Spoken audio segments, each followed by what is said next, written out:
I'm now going to do two things. The first thing I can do is talk about the Sifrei Torah, the Torah scrolls, which we can't actually take out. We only take out, because the Torah scrolls are so holy, we only actually take them out when they're needed for a service. So the first part, I'm going to just show what we have in the Aron Kodesh, and then I will come back to the Bima and show you something on there that will show how a Torah scroll looks like, what it looks like.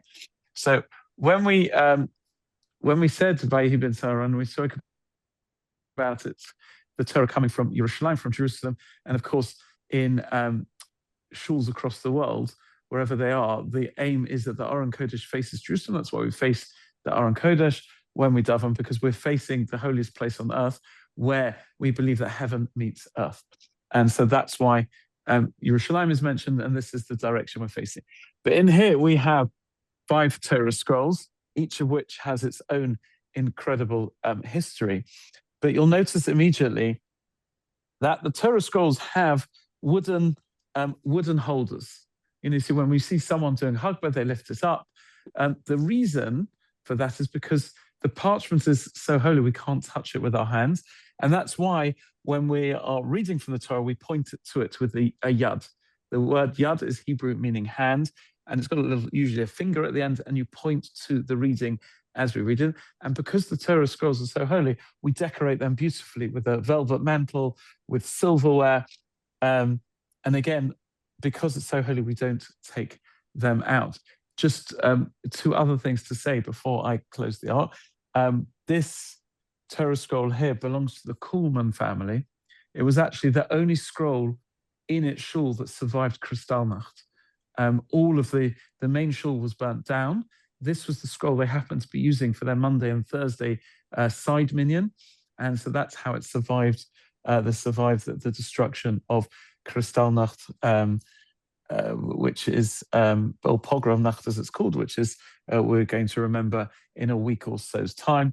The middle, the central scroll, which we use regularly on a Shabbat morning, that was donated by the community, and it was written about 25 years ago.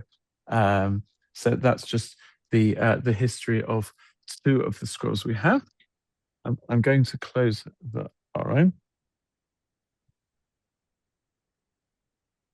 Just to say, when the rabbi says Aron, that's the Hebrew word for ark. So I've been using the word ark, and no. Yes, and we specifically call it a holy ark or an Aron Kodesh, because it's not just a cupboard. And so we're particular to add the word Kodesh as well. I'm now going to see if we can do this here. This should work. Hopefully, you might not see me, but you'll see the show and tell. Firstly, I have in my hand a bottle of ink. I also have a quill, a feather. This is what the Torah is written with. It's written by hand, by a scribe, not by computer. And what I'm going to show you is actually a scroll that I can show you. It's one of the only books of the Hebrew Bible. There are 24 books that doesn't contain God's name. God's name is hinted to it in it very strongly, but it doesn't actually appear. And although I needed to wash my hands beforehand, one can hold it. Unlike a Torah scroll, one can hold it. And I'm hopefully, I'll move the camera in a moment so you can see it. This is Megillat Esther. This is the book of Esther, which we read on Purim. And it is written in exactly the same way that a Torah scroll is written. So hopefully I will take the text on top. Robertson, tell me if you could see. Yeah, it's just upside down, but it's good. It's not that useful upside down, so I will do it the other way. Oops. I'm getting dizzy. It's great. Okay, is it the right way around now? Perfect. Or like that? No, like this? No. The other one was good. Yeah. This one? Yeah. So I'll take you to the beginning of the Megillah. Now, Hebrew works from right to left rather than left to right. And the very top line, which I will sing, starting from the top, is Vayihi b'mei Achashverosh hu Achashverosh hamelech mehodu vad kush sheva v'esrim medino. So that's the first 2 lines. And you'll see as you go down, every so often there's a gap, and that's a new paragraph. And the Torah reads in the same way as well. I say, you can see it's written beautifully. This Megillah actually belonged to my grandmother's great-grandfather from Warsaw. So it's at least 150 years old.